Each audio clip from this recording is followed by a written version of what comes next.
hydroxychloroquine. I bought this hydroxychloroquine a while ago.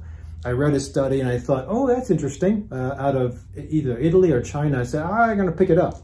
It was originally studies on chloroquine, but when I sent in the request, the chloroquine was too expensive, $200, so I got hydroxychloroquine, which is Plaquenil.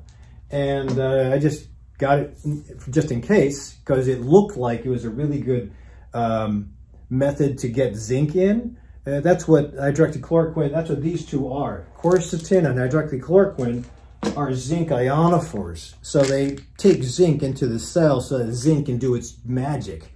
Just having a lot of zinc in the bloodstream is cool. Having a lot of zinc in the bloodstream that crosses into every cell would be cooler. And that is where these two guys come in handy, hydroxychloroquine and quercetin. In addition, EGCG also, or the active ingredient in green tea, also takes zinc into the cell so that it does its magic. So enough said about those things.